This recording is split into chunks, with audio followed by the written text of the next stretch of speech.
কারখানার সামনে পুরা প্রস্তে প্রস্তে আপনার পলিথিন আর প্লাস্টিক বসে আছে। এখন এইখানের সমস্যা আর আমিনবাজারের সমস্যা একই রকম। আজকে আমাদের সাথে আমাদের উত্তরের প্রশাসক মহোদয় আছেন, আর দক্ষিণের যিনি বর্জ্য ব্যবস্থাপনার দায়িত্বে আছেন উনিও আছেন।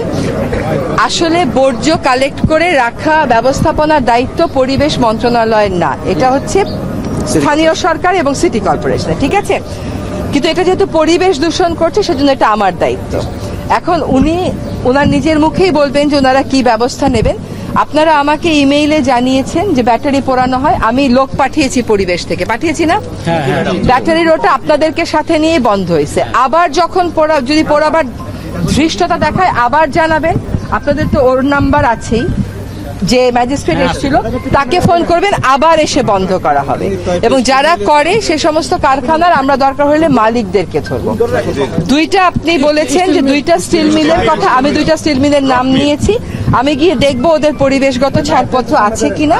যদি ওরা ছাড়পত্র মেনে চলে তো চলবে, যদি ছাড়পত্রের একটা নিয়মও ওরা ব্যত্যয় ঘটায় আমরা সেটা আইনি ব্যবস্থা নেব। এখানে একটা কথা বলি, আমাদের যিনি রুবিনা আছেন উনি আমাকে বলেছেন যে অলরেডি ওদেরকে বন্ধের নোটিশ রেডি করা হয়েছে, কালকে অফিস খুললেই ছেড়ে দেওয়া হবে। এখন এইখান থেকে আপনাদের চূড়ান্ত দাবিটা হচ্ছে যে এইখান থেকে এটা সরিয়ে নিতে হবে। আসলে মানুষেরকে অত্যাচার করার যে কত কায়দা আছে এটা এইখানে না আসলে আপনি বুঝবেন না, আমিনবাজারে না গেলে আপনি বুঝবেন না। কিন্তু এইটা চলতে পারে না, কিন্তু এটা যদি আপনি আমাকে 5 দিনে বলেন আমি পারবো না সমাধান করতে। আমরা যেটা করতে পারবো সেটা হচ্ছে আপনি আসলে সামনে আপনি বলেন যে আগুনটা নিভাতে আপনি কি করতেছেন এবং কয়দিনের মধ্যে আগুন নিভাবে।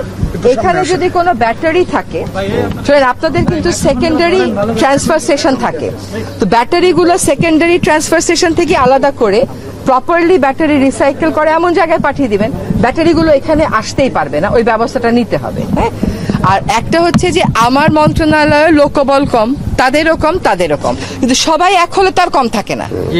তাদের ম্যাজিস্ট্রেট, আমার ম্যাজিস্ট্রেট, রাজুকের ম্যাজিস্ট্রেট, দক্ষিণের ম্যাজিস্ট্রেট মিলে কাজ করলেই তার লোকবল কম থাকে না। হ্যাঁ, এইখানে আপনাদের এখান থেকে সরিয়ে নেওয়ার দাবিটা আপনারা নিজেরাই বলেছেন যে এটা সময় লাগবে, কিন্তু আসলে আপনার এখানে যে অবস্থা হয়েছে আমি সরাই আর কোথায় নেব?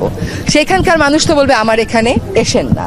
কালকে নরসিংদী জেলা প্রশাসককে জিজ্ঞেস করলাম যে আপনি অন্য জায়গায় করেন না কেন, বলে ম্যাডাম কোথাও গেলে লোকজন তেরে আসে, ল্যান্ডফিল করতে দেবে না। দিবে কেমন করে? কারণ ল্যান্ডফিল তো এইভাবে করার কথা না, ল্যান্ডফিলের একটা বৈজ্ঞানিক পন্থা আছে।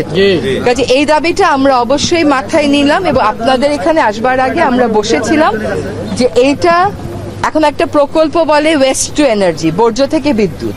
এটা আমিও শুনতেছি আজকে 22 বছর যাবত, কিন্তু কাজ আগায় নাই। কাজ যদি আগানো যায় আগানোর ব্যবস্থা করব, কিন্তু দুইটা কাজ এখানে করতে হবে। একটা হচ্ছে ব্যাটারির সীসা কোনোভাবেই এখানে ফেলে পুড়িয়ে তোলা যাবে না, 2 হচ্ছে কোনোভাবেই এখানে আগুন দেওয়া যাবে না। এই দুটা আমরা জরুরি ভিত্তিতে করব। এটার কোনো রকম ব্যত্যয় হলে আপনারা কিন্তু আমাকে ফোন করেন, আমাকে ইমেইল করেন এবং আমি লোক পাঠাই, কিন্তু এটার প্রাথমিক দায়িত্ব দক্ষিণ সিটি কর্পোরেশনের। সেটা ব্যাপার না, সরকারে থাকলে সবকিছুরই দায়িত্ব নিতে হবে। হ্যাঁ, তো এবার দক্ষিণ সিটি কর্পোরেশন থেকে শুনি যে ওনারা বলেছেন যে এখানে আপনারা যে আগুনটা লাগিয়েছেন এটা আপনারাই লাগিয়েছেন ভলিউমটা কমাতে, এটার ব্যাপারে আপনারা কি করতেছেন? আর পরিবেশ থেকে জানতে চাইবো যে সীসা কারখানা দুটোর ব্যাপারে তারা কি পরিকল্পনা করেছেন, স্টিল মিলের বিষয়ে।